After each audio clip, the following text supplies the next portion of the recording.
दोस्तों नमस्कार। दोस्तों आज हम बात करेंगे कि हमें अपनी मृत्यु का भी आयोजन करना चाहिए। जैसे बच्चा जन्म लेता है और उसके लिए पंडित जी आते हैं, पार्टी होती है, खुशियाँ मनाई जाती हैं। इसी प्रकार मौत के बाद भी, हमारी मौत के बाद भी लोगों को खुशियाँ मनानी चाहिए। ढोल ताशे लगा के बैंड बाजे के साथ हमारी अर्थी निकालनी चाहिए और शमशान में भी हमें सब लोगों को हंस के विदा करना चाहिए कि और ईश्वर से प्रार्थना करनी चाहिए कि हे ईश्वर, इस व्यक्ति को जितना हम आनंद मना रहे हैं, हम खुशी मना रहे हैं, उससे भी ज़्यादा खुशियाँ मिलें। लेकिन दोस्तों हम ऐसा नहीं करते क्योंकि मौत से हम डरते हैं, जो कि सच है।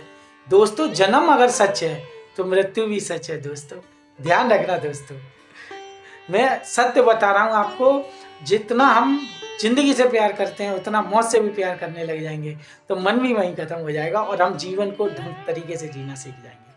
हिंदू धर्म में दोस्तों देखो मूर्तियाँ रखी जाती हैं, गणेश विसर्जन किया जाता है तो उसका पहले गणेश जी लाए जाते हैं, फिर उसके प्राण प्रतिष्ठा की जाती है, फिर लोग गणेश चतुर्थी से लेके और कुछ दिनों तक उसका नाचते हैं, गाते हैं, उसका भजन करते हैं और आनंद मनाते हैं, गणेश जी का आगमन की खुशियाँ मनाते हैं और फिर उसे नदियों में ले जाते हैं। तो ये क्या है, उसमें भी ढोल तमाशे लेके और रोडों पे निकालते हैं और लोग खुशियाँ मनाते हैं, रंग गुलाल डालते हैं, उसके साथ गणेश जी को नदियों में बहा देते हैं। क्यों? ये खुशियाँ मना रहे हैं, एक मृत्यु का आयोजन है।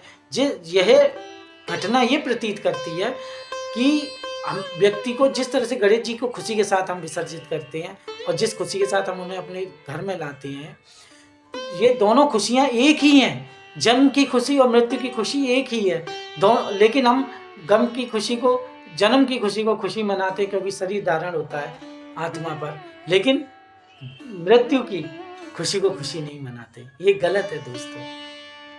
इसी प्रकार दुर्गा जी को हम लेके आते हैं 9 दुर्गों में और उनकी प्राण प्रतिष्ठा करते हैं और उसे नदियों में बहा देते हैं आनंद के साथ। ये दोनों घटनाएं हिंदू धर्म की यही प्रतीत करती हैं कि जिस प्रकार हमें जन्म का आयोजन किया है, खुशियाँ मनाई हैं, ऐसे ही मृत्यु का आयोजन होना चाहिए।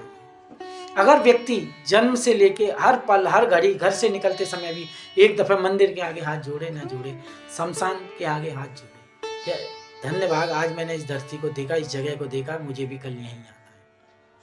अगर व्यक्ति अपनी मृत्यु को हर पल याद करेगा, शमशान को हर पल याद करेगा, तो उसे कभी अहंकार नहीं होगा दोस्तों, ना कभी उसे जलन होगी किसी से, ना उसके अंदर लालच होगा। उसकी सभी इंद्रियां, आँख, कान, नाक, मुंह, सभी इंद्रियां सही चलेंगी। ये मन के बस में नहीं चलेंगी और मन खत्म हो जाएगा दोस्तों। इन दोनों घटनाओं से हमें गणेश चतुर्थी और नव दुर्गा से यही हमें एक वो मिलती है सीख। और दोस्तों मैं तो यही कहूँगा, अगर मन को जीतना है, आपको मन पर विजय प्राप्त करनी है, मन को विचारों से मुक्त करना है और आत्मा और शरीर को एक साथ मिलाना है और परमात्मा से जुड़ना है।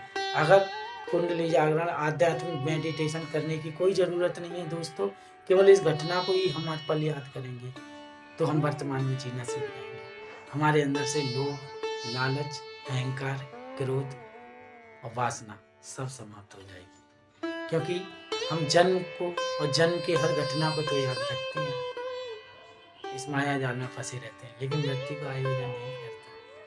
जिस दिन दोस्तों हम मृत्यु का आयोजन कर लेंगे, दुख सुख से मुक्त हो जाएंगे दोस्तों। क्योंकि किसी व्यक्ति के मरने के उपरांत उसके माँ बाप इसलिए रोते हैं क्योंकि उनका बेटा जवान चला गया, कौन खाना पिलाएगा। बीवी इसलिए रोती है कि मेरे बच्चों का मेरा लालन पालन कौन करेगा। सबका स्वार्थ और मोह जुड़ा होता है, इसलिए रो रहे हैं। नहीं तो अगर उन्हें तुमसे प्रेम है तो इस बॉडी को रखें ना, सड़ाएं। अगर प्रेम है इस शरीर से तो तुरंत चलो ले चलते हैं, इसे जलाते हैं, बॉडी सड़ जाएगी, बर्फ लाओ, जी लाओ, वो लाओ, और दुख का आयोजन करते हैं। सबको दुख होता है, पड़ोसी भी ये दुख करते हैं, चलो कोई बात नहीं, अच्छी आत्मा थी, सीधा साधा था, थोड़ा झगड़ालू था, चला जाएगा। लेकिन दोस्तों ये सच्चाई नहीं है। सच्चाई यही है कि आपकी मौत का आयोजन होना चाहिए। आपको भी मरते समय दुख नहीं होना चाहिए, क्योंकि केवल आप मर नहीं रहे हैं, शरीर छोड़ रहे हैं। केवल आप जन्म शरीर धारण की क्रिया है और मृत्यु शरीर को छोड़ने की क्रिया है, बस इससे ज़्यादा कुछ नहीं। आप एक फिल्म खत्म हो जाती है, वहाँ फिल्मों के रोल आपके लिए ढेरों सारों पड़े हैं, हजारों जन्मों से लेते आ रहे हैं और उसे अपने अनकॉन्शियस माइंड में, हार्ड डिस्क में आपने बहुत सारे जितने जन्म लिए हैं सब कुछ भरा पड़ा है।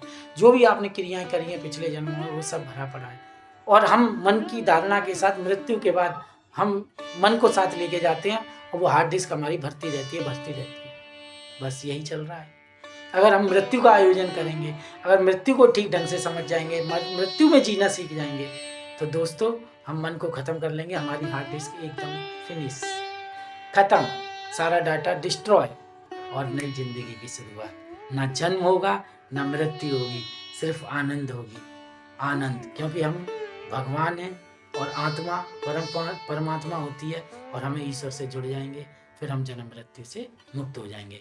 जन्म और मृत्यु का केवल दोस्तों एक ही कारण है, हमारा मन, हमारे विचार, जो हजारों जन्मों से हम यही मोह माया में भर के और अपनी हार्ड डिस्क को भर रहे हैं।